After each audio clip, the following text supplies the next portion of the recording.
ওকে, so দেখো আমাদের আজকে থার্ড চ্যাপ্টার, তৃতীয় অধ্যায়।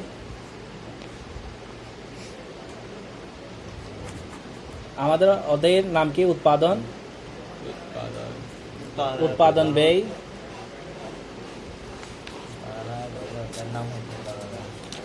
ওয়াই। ঠিক আছে, তাহলে এখানে আমরা উৎপাদন নিয়ে আলোচনা করব, উৎপাদন ব্যয় নিয়ে এবং উৎপাদন আয় নিয়ে মূলত আলোচনা আমরা করব। তাহলে সর্বপ্রথম উৎপাদন নিয়ে আলোচনা। তাহলে আমাকে বুঝতে হবে আগে উৎপাদন বিষয়টা কি, অর্থনীতিতে উৎপাদন কাকে বলে। আমরা পড়াচ্ছিলাম, মনে আছে? অর্থনৈতিক সমস্যা কয়টা? দুইটা। একটা হচ্ছে দুষ্প্রাপ্যতা একটা সমস্যা, একটা হচ্ছে নির্বাচন একটা সমস্যা।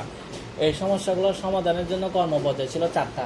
রঞ্জিত কুমার স্যারের বইয়ে পড়ছিলাম না, চারটা কর্মপদ্ধতি কি কি? উৎপাদন, বিনিময়, বন্টন, ভোগ। তার মধ্যে প্রথম কাজ ছিল উৎপাদন। অর্থনৈতিক সমস্যার সমাধানের প্রথম কাজ ছিল কি? উৎপাদন, এরপর বিনিময়, এরপরে বন্টন, এরপরে ভোগ। ওইখানে আমরা পড়াচ্ছিলাম উৎপাদন কাকে বলে। অর্থনীতিতে উৎপাদন বলতে বোঝায় উপযোগ সৃষ্টি। কি সৃষ্টি? উপযোগ সৃষ্টি। উপযোগ মানে আমরা তো পড়ে আসছি, উপযোগ মানে হচ্ছে কোনো দ্রব্যের অভাব পূরণের ক্ষমতা। আমি এমন দ্রব্য প্রডিউস করতেছি যেটা মানুষের কোনো অভাব পূরণ করতে পারে না, অর্থনীতি এটাকে উৎপাদন বলবে না। এটা তো ওয়েস্টেজ, তাই না? কারণ এটা মানুষের কোনো ডিমান্ড মিট করতে পারতেছে না। ডিমান্ড মিট করতে পারে ওইরকম দ্রব্য তৈরি করাই হচ্ছে কি? উপযোগ সৃষ্টি। ওইটাই হচ্ছে উৎপাদন। অর্থনীতিতে উৎপাদন বলতে কাকে বোঝায়? উপযোগ সৃষ্টি। উপযোগ সৃষ্টি করে, উপযোগ সৃষ্টি। হ্যাঁ, অর্থনীতি উৎপাদন বলতে উপযোগ সৃষ্টি, ক্রমাগত কি সৃষ্টি? উপযোগ সৃষ্টি, এটাকে বলা হয় উৎপাদন। উৎপাদন মানে এটা উপযোগ সৃষ্টি হবে। ক্লিয়ার? তারপরে আমরা যাই উৎপাদনের উপকরণ নিয়ে। কি নিয়ে? তুমি আগে উৎপাদন বেরিয়ে যাওয়ার আগে তোমাকে উৎপাদনটা ভালো করে বুঝতে হবে, উৎপাদনের বিহেভিয়ার গুলো ভালো করে বুঝতে হবে। এখন আসলে উৎপাদনের উপকরণ। উৎপাদনের উপকরণ এটাকে বলা হয় ইংলিশে factors of production. Factors of production. উৎপাদনের উপকরণ হচ্ছে চারটি। কয়টি? চারটি। কি কি? ভূমি, প্রথমে ভূমি, শ্রম, মূলধন এবং সংগঠন। আচ্ছা, ভূমির বৈশিষ্ট্যগুলো আমরা প্রথমে পড়বো। ভূমির বৈশিষ্ট্যগুলো কি কি বলো তো দেখি। ভূমি হচ্ছে কি? প্রকৃতির দান। এখানে প্রথমে দিচ্ছে ভূমি হচ্ছে কি? দান। আসলে প্রকৃতির কোনো দান হয় না, সব আল্লাহ সুবহানাহু ওয়া তাআলার সৃষ্টি, আল্লাহ সুবহানাহু ওয়া তাআলারই দান, তাই না? তো কিন্তু এখানে বই দিছে এটা প্রকৃতির দান। আসলে প্রকৃতির কোনো দান হয় না, প্রকৃতিও একটা সৃষ্টি। তো এটা হচ্ছে প্রকৃতির দান। দান আমি মেইন গুলা বলে দিচ্ছি। ভূমি হচ্ছে প্রকৃতির দান, ঠিক আছে? ভূমি প্রকৃতির দান হয়ে গেল। হ্যাঁ, এরপরে হচ্ছে ভূমি প্রকৃতির দান। ভূমির উর্বরা শক্তির পার্থক্য ঘটে। কি ঘটে? উর্বরা শক্তি প্রতিনিয়ত কি হতে থাকে? কমতে থাকে। ভূমি যোগান কি? সীমিত। যোগান সীমাবদ্ধ। হ্যাঁ, সীমিত। আচ্ছা, একটা জিনিস মনে রাখতে হবে, ভূমি কাকে বলে? প্রথমে ভূমি কাকে বলে? ভূমি মানে আমরা যেটা সারফেসকে বুঝি এটা না। অর্থনীতিতে ভূমি বলতে অল ন্যাচারাল রিসোর্সকে বোঝায়। কি? অল ন্যাচারাল রিসোর্স, সবকিছু মিলে মানে প্রাকৃতিক পদার্থ যা কিছু আছে সবই ভূমি। হ্যাঁ, অল ন্যাচারাল রিসোর্স, যত প্রাকৃতিক সম্পদ আছে সবগুলোকে একসাথে ভূমি বলে। এগুলো প্রকৃতির দান, এগুলো যোগান কি? সীমাবদ্ধ। এগুলো যোগান কি হয়? সীমাবদ্ধ। আচ্ছা, তারপর ভূমি কি গতিশীল? না, এটা গতিশীল নয়, এটা স্থির। ভূমি হস্তান্তর করা যায় না? যায়। হস্তান্তর করা যায়? যায়। ভূমি হস্তান্তর করা যায়, স্থানান্তর করা যায় না, যে স্থান চেঞ্জ করা যাবে, কিন্তু হস্তান্তর করা যাবে, স্থানান্তর করা যাবে। তারপর ভূমি কি গতিশীল? না, ভূমি গতিশীল নয়। হ্যাঁ, ভূমি স্থির। ভূমি কি? স্থির। ভূমি প্রকৃতির দান, ভূমির যোগান সীমাবদ্ধ। এগুলো মাথা রাখতে পারবা, গেল। এরপর হচ্ছে শ্রম। শ্রমের ক্ষেত্রে মনে রাখতে হবে শ্রম কি? শ্রম হচ্ছে, শ্রমকে বলা হয় উৎপাদনের জীবন্ত উপকরণ। কি? কেন জীবন্ত উপকরণ বলে? কারণ কথাগুলো খুবই মনোযোগ দিয়ে খেয়াল করতে হবে, তোমাকে বইও ভালো করে বেশি পড়তে হবে না, ঠিক আছে? ভূমিকে বলা, শ্রমকে বলা হয় জীবন্ত উপকরণ। কেন? কারণ শ্রমিকের জীবন যতক্ষণ আছে ততক্ষণ পর্যন্ত শ্রম বিদ্যমান। এছাড়া শ্রমিকের জীবন চলে গেলে শ্রম আর থাকবে না, ঠিক আছে? সেই জন্য এটাকে বলা হয় কি? জীবন্ত উপকরণ। শ্রমকে বলা হয় গতিশীল উপকরণ। কি? গতিশীল। কেন? শ্রম এক স্থান থেকে আরেক স্থানে, এক পেশা থেকে আরেক পেশাতে কি করতে পারে? মুভ করতে পারে। সেই জন্য শ্রমকে বলা হয় গতিশীল উপাদান। তারপর শ্রম জীবন্ত উপকরণ, শ্রম গতিশীল উপাদান, শ্রম এবং শ্রমিক অবিচ্ছেদ্য। এটা মনে রাখতে হবে, শ্রম এবং শ্রমিক। শ্রমিককে বাদ দিয়ে শ্রমের কথা চিন্তা করা যাবে না, এটা একটা পয়েন্ট, আমি লিখতেছি না। তারপরে হচ্ছে শ্রমকে কি করা যায় না, স্টোর করা যায় না, কি করা যায় না, সংরক্ষণ করা যায় না। সংরক্ষণ করা যায় না। হ্যাঁ, করা যায় না। শ্রম নিশ্চয় দিলে করা তাই না? যায় না, ঠিক আছে, সংরক্ষণ করা যায় না। যাবে না। শ্রম শ্রমিক অবিচ্ছেদ্য। তারপর হচ্ছে গতিশীল জীবন্ত উপকরণ। আর কিছু আরেকটা মনে রাখতে হবে, অধিক মজুরির সাথে শ্রমের সম্পর্ক বিপরীত। কি অধিক মজুরির সাথে, আমরা জানি মজুরি বাড়লে শ্রম বাড়বে, মানে যারা লেবার তারা আরো বেশি শ্রম দিতে প্রস্তুত থাকবে মজুরি বাড়ালে, কিন্তু অধিক মজুরি বাড়ালে তখন তারা শ্রম দিতে তারা আরাম পছন্দ করবে। সো অধিক মজুরির সাথে শ্রমের সম্পর্ক বিপরীত, এটা মাথায় রাখো। অধিক মজুরির সাথে শ্রমের সম্পর্ক কি বিপরীত। তোমরা এতটুকু লিখে দিলেই নাম্বার অনেক পাই যাবে, ঠিক আছে। এই শুধু আমার কথাগুলো মনোযোগ দিয়ে শোনো, এগুলোই লিখলে হবে। শ্রম জীবন্ত উপকরণ, গতিশীল উপকরণ, সংরক্ষণ করা যাবে না, শ্রমিক এবং শ্রম অবিচ্ছেদ্য, অধিক মজুরি হারের সাথে শ্রমের সম্পর্ক কি বিপরীত। তখন রেখাটা অনেকটা এরকম হবে, মানে তোমার মজুরি বাড়লে বাড়লে এটা দেখা যাবে কি এই পার্থক্য এটা এরকম হয়ে যাবে, রেখাটা এরকম হয়ে যাবে,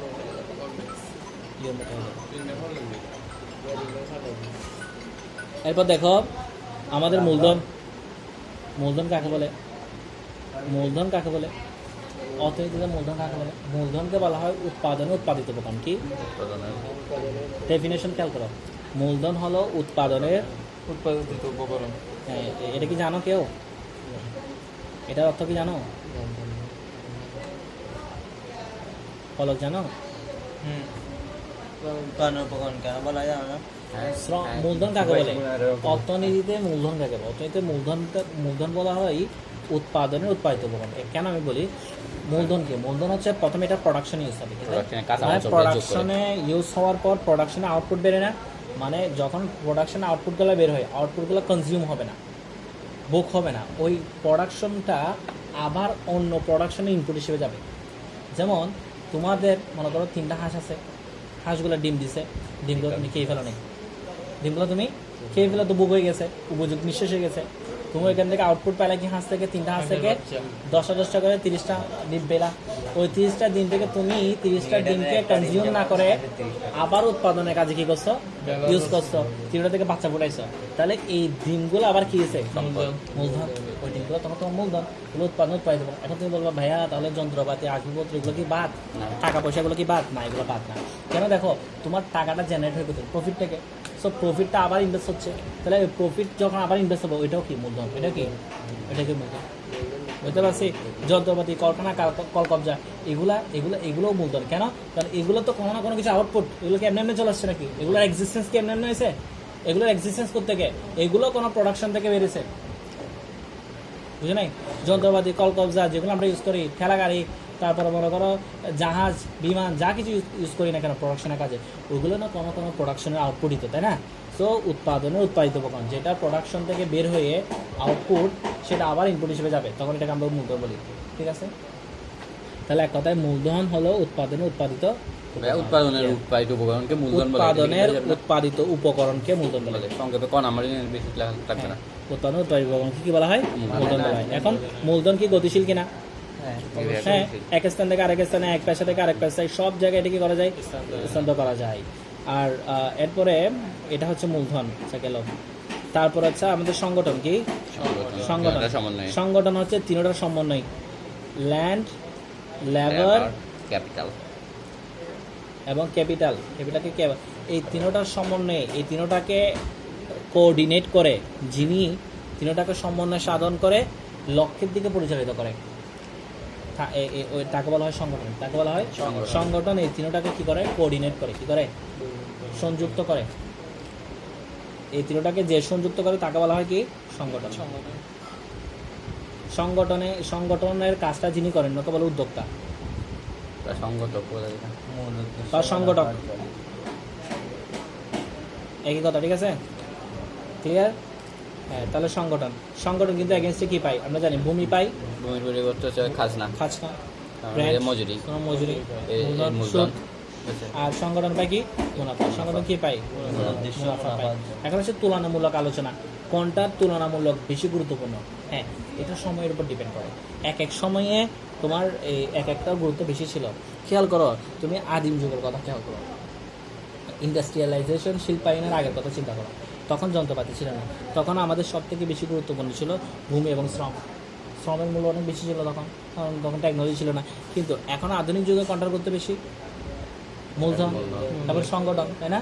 মূলধন এবং সংগঠন, কারণ টেকনোলজি এখানে শ্রমের কাজ নিয়ে এখন অনেকে বলতে চাচ্ছে কি, অনেক আধুনিক অর্থনীতিবিদরা বলছে টেকনোলজি উৎপাদন আরেকটা উপকরণ। হ্যাঁ, কিন্তু আমরা এখন দাগাবো না, কারণ এটা এখনো ওইভাবে হয় নাই, বই পুস্তকে ওইভাবে লেখা হয় নাই। হ্যাঁ, সেই জন্য আমরা দাগাবো উৎপাদন উপকরণ কয়টি? 4টি। কিন্তু আধুনিক অর্থনীতিবিদরা আরেকটাকে প্রপোজ করছে, সেটা হচ্ছে টেকনোলজি। তবে টেকনোলজি ঘুরে ফিরে মূলধনের ভিতরে চলে আসে, তাই না? টেকনোলজি তো কোনো না কোনো কিছু উৎপাদনে উৎপাদিত উপকরণই।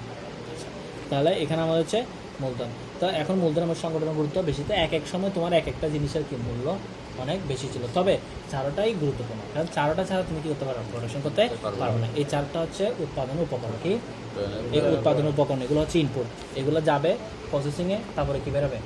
আউটপুট। কি বেরোবে? আউটপুট। ক্লিয়ার? ওকে, এখন আমরা দেখবো উৎপাদন উপকরণ, উৎপাদনের বিহেভিয়ার। কি উৎপাদন আপেক্ষক, উৎপাদন আপেক্ষক আমরা দেখবো। আর উৎপাদনের কৌশল দিয়েছে, আমরা জানি উৎপাদনের কৌশল দুইটা, একটা শ্রম নির্ভর, একটা পুঁজি নির্ভর। এটা আমরা কোথায় দেখাচ্ছিলাম? এটা আমরা ফার্স্ট চ্যাপ্টারে দেখাচ্ছিলাম যে উৎপাদন করার পদ্ধতি হচ্ছে দুইটা, হয় শ্রম নির্ভর, না হয় পুঁজি নির্ভর। যেটাতে দক্ষ সেটা, যার যেটা অ্যাভেলেবিলিটি আছে। আচ্ছা, এখন উৎপাদন আপেক্ষক। উৎপাদন আপেক্ষক কি? আমরা আপেক্ষক কি সেটা অনেকবার পড়ে আসছি। আপেক্ষক ফলত আপেক্ষক কি? আপেক্ষক মানে স্বাধীন চলক অধীন চলকের মধ্যে সম্পর্কের গাণিতিক প্রকাশ। তাহলে উৎপাদনের আপেক্ষক কাকে বলা হবে? উৎপাদনের ক্ষেত্রে যেটা স্বাধীন চলক, উৎপাদনের ক্ষেত্রে যেটা অধীন চলক, তাদের সম্পর্কের গাণিতিক প্রকাশ। এখন বলো উৎপাদনের ক্ষেত্রে স্বাধীন চলক কি? উপকরণ। উৎপাদনের উপকরণ। ইনপুট কি? উৎপাদনের ক্ষেত্রে ইনপুট কি? উপকরণগুলা। হ্যাঁ, উপকরণ। আমি উপকরণগুলোকে দিব, আর আমার আউটপুট কি? উৎপাদন। উৎপাদন। আমার আউটপুট হচ্ছে উৎপাদন। তাহলে এই উপকরণ মানে উৎপাদনের মধ্যে যে সম্পর্ক, রিলেশন, এটাকে যখন আমি গাণিতিকভাবে প্রকাশ করবো তখন তাকে বলা হয় কি? গাণিতিক প্রকাশ। অর্থাৎ আমরা এইভাবে বলবো উৎপাদন উপকরণ ও উৎপাদনের মধ্যে যে সম্পর্ক বিদ্যমান তার গাণিতিক প্রকাশকে কি বলা হয়? উৎপাদন আপেক্ষক বলা হয়। ক্লিয়ার? ওকে, তাহলে উপকরণের সাথে উৎপাদনের সম্পর্ক দেখবো। তো এই উৎপাদন আপেক্ষক দুই ভাগে ভাগ করা হয়। উৎপাদন আপেক্ষক কত প্রকার? 2 প্রকার। একটা হচ্ছে আমাদের এই স্বল্পকালীন উৎপাদন আপেক্ষক, স্বল্পকালীন উৎপাদন আপেক্ষক, আর হচ্ছে দীর্ঘকালীন উৎপাদন আপেক্ষক। ঠিক আছে? ওকে, স্বল্পকালীন উৎপাদন আপেক্ষক কি? দীর্ঘকালীন কি? না না না না, স্বল্পকালীন দীর্ঘকালীন এখানে কখনো ইকোনমিক্সে কখনো টাইম আনবে না। কি আনবে না? টাইম আনবে না, টাইম বলা হয় না। স্বল্পকালীন উৎপাদন আপেক্ষক বলতে বোঝায় যেখানে উপকরণ সমূহ কিছু স্থির কিছু পরিবর্তনশীল। কি উপকরণ? খেয়াল করো, উপকরণ কিছু কি স্থির ও কিছু কি কিছু চেঞ্জেবল, ওইটাকে আমরা কি বলি? স্বল্পকালীন। আর দীর্ঘকালীন হচ্ছে উপকরণ সব কি হবে? সবই পরিবর্তনশীল। দীর্ঘকালে কোনো কিছু নিশ্চয়তা নেই। তাহলে স্বল্পকাল দীর্ঘকাল দ্বারা কখনো টাইমিং বোঝাবে না। কি বোঝাবে না? ইকোনমিক্সের স্বল্পকালীন বলতে বোঝাবে যখন উপকরণ, আমি ইনপুট দিচ্ছি না, এই যে ইনপুট দিচ্ছি আউটপুট পাচ্ছি, ইনপুট কি? Land, labour, capital. কিছু উপকরণ হবে স্থির, কিছু উপকরণ হবে পরিবর্তনশীল। এরকম কিছু উপকরণ স্থির, কিছু উপকরণ পরিবর্তনশীল, এরকম উপকরণ দিয়ে যখন আমি প্রোডাকশনটা চালাবো তখন ওইটাকে বলা হয় স্বল্পকালীন উৎপাদন আপেক্ষক। স্বল্পকালীন উৎপাদন আপেক্ষক। আর যেই আপেক্ষকের মধ্যে কি সব উপকরণই পরিবর্তনশীল, এই পরিবর্তনশীল উপকরণ দিয়ে আমি প্রোডাকশনটা করব, তখন এই আপেক্ষককে বলা হয় দীর্ঘকালীন উৎপাদন আপেক্ষক। ইনপুট এবং আউটপুটের এখানে মূলত ভেরিয়েশনটা হচ্ছে ইনপুটের মধ্যে কিছু যদি পরিবর্তনশীল কিছু স্থির এরকম হয় তাহলে এটা স্বল্পকালীন হয়ে যায়। আর উৎপাদন আপেক্ষকে ইনপুটে অর্থাৎ উপকরণে কিছু সবই পরিবর্তনশীল হলে সেটা হয় দীর্ঘকালীন। ক্লিয়ার? স্বল্পকালীন উৎপাদন আপেক্ষক থেকে আমরা একটা বিধি জেনারেট করি। কি? স্বল্পকালীন উৎপাদন আপেক্ষক। ঠিক আছে? স্বল্পকালীন উৎপাদন আপেক্ষকে উৎপাদনের যে বিহেভিয়ার, এই বিহেভিয়ারকে বেস করে আমরা একটা বিধি বের করি, সেটাকে বলা হয় পরিবর্তনশীল উপকরণ অনুপাত বিধি। পরিবর্তনশীল উপকরণ অনুপাত বিধি। স্বল্পকালীন উৎপাদন আপেক্ষকের উপর ভিত্তি করে এই স্বল্পকালীন উৎপাদন আপেক্ষকে উপকরণ এবং প্রোডাকশন যে বিহেভিয়ারটা শো করে তার উপর ভিত্তি করে আমরা একটা বিধি বানিয়েছি, সেটাকে বলা হয় পরিবর্তনশীল উপকরণ অনুপাত বিধি। এই বিধির মূল বক্তব্যটা কি আমি সংক্ষেপে বলি। মূল কথা হচ্ছে উৎপাদনের উপকরণ কিছু স্থির, কিছু স্থিরগুলো স্থির থাকবে। পরিবর্তনশীল উপকরণ যখন তুমি চেঞ্জ করবা, তাহলে প্রোডাকশন বাড়ানো কমানো ডিপেন্ড করবে কার উপর? পরিবর্তনশীল উপকরণের উপর। কারণ স্থিরগুলো তো স্থির থেকে যাবে, প্রোডাকশন বাড়াবার কমা ডাজন্ট ম্যাটার। ওকে, পরিবর্তনশীল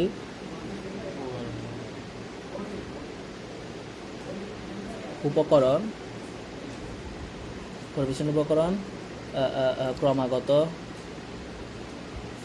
বাড়াতে থাকলে মোট উৎপাদন, খেয়াল করো, মোট উৎপাদন প্রথমে ক্রমবর্ধমান হারে বাড়বে। কি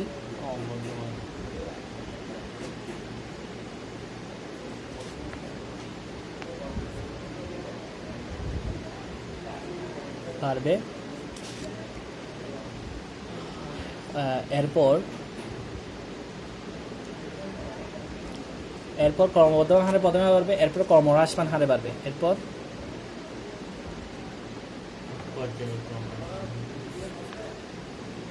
হারে বাড়বে, অতঃপর সর্বোচ্চ হবে। কি সর্বোচ্চ হবে, এরপর নিম্নগামী হবে।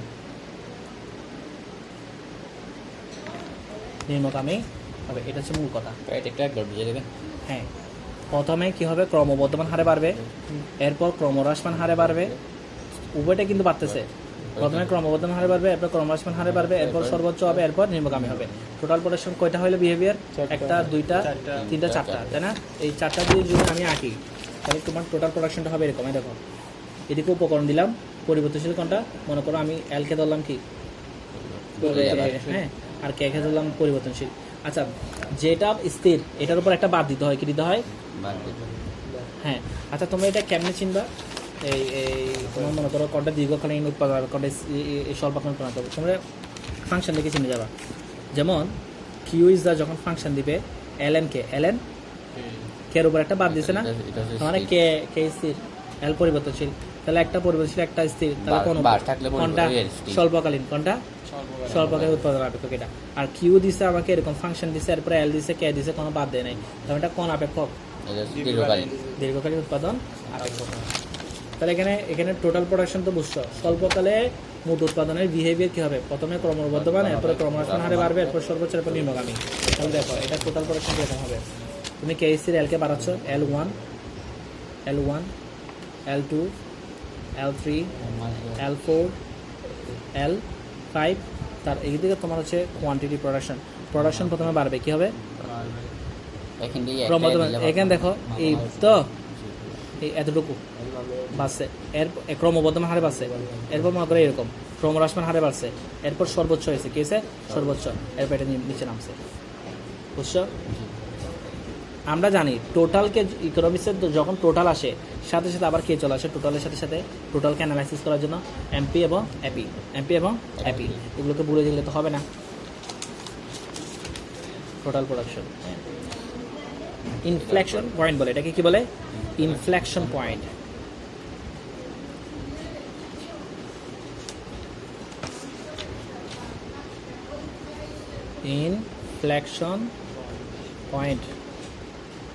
ইনফ্লেকশন পয়েন্ট কেন বলা হয় জানো? এই পয়েন্টের আগে হচ্ছে ক্রমবর্ধমান হারে বাড়ে, এই পয়েন্টের পরে বাড়ে কিভাবে? এখানে লিখছি এই পয়েন্ট পর্যন্ত কি হারে বাড়বে? ক্রমবর্ধমান হার। এই পয়েন্টের পরে ক্রমহ্রাসমান হার, এরপর কি হবে? সর্বোচ্চ হবে, এরপর নিম্নগামী। আচ্ছা, এমপি মার্জিনাল প্রোডাকশন, মার্জিনাল মানে কি? মোটের পরিবর্তন। কার? এখন এটার পরিবর্তন যদি আমি বের করি, এটাও ক্রমবর্ধমান না, মানে পরিবর্তনটা কি বাড়তেছে না কমতেছে? এটা ক্রমবর্ধমান হারে বাড়তেছে, তার মানে বাড়ার হারটা কি বাড়তেছে না কমতেছে? বাড়তেছে। তাহলে এমপি উপর উঠবে না নিচে নামবে? তাহলে খেয়াল করো, আমি এই জায়গা থেকে একটা যদি পয়েন্ট দিই, মনে করো ডাক্তার দিচ্ছে এই জায়গা থেকে একটা পয়েন্ট আনলাম, ঠিক আছে? এই সর্বোচ্চ এখানে না, এই পয়েন্ট থেকে একটা টান দিলাম, ঠিক আছে? তাহলে এখানে হচ্ছে কি এতটুকু পর্যন্ত, এই পয়েন্ট পর্যন্ত এটা উপরের দিকে উঠবে, কি হবে? তারপরে কি হচ্ছে? ক্রমহ্রাসমান হারে। তো তাহলে মোটের পরিবর্তন কি? ক্রমহ্রাসমান। তাহলে রেখা উপর দিকে উঠবে না নিচের দিকে নামবে?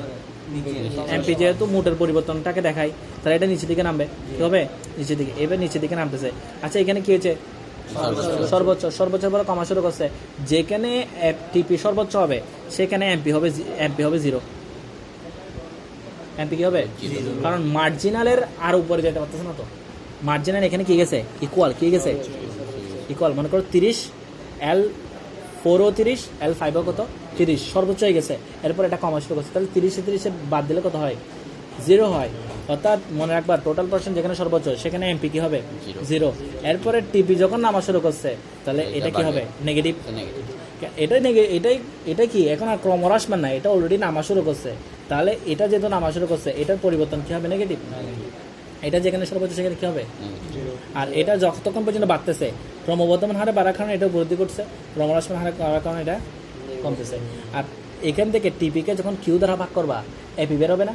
এপি যদি তুমি খেয়াল করো এপিটা এরকম হবে, এপি প্রথমে বাড়বে, এখানে সেট করবার পর থেকে এটা কমতে থাকবে। কিন্তু এপি কখনো কি হবে না? শূন্য। এপি কখনো 0 হবে না, নেগেটিভ হবে না। কিন্তু এমপি কি হবে? এমপি প্রথমে খেয়াল করো, এমপি প্রথমে কি হয়েছে? বাড়ছে।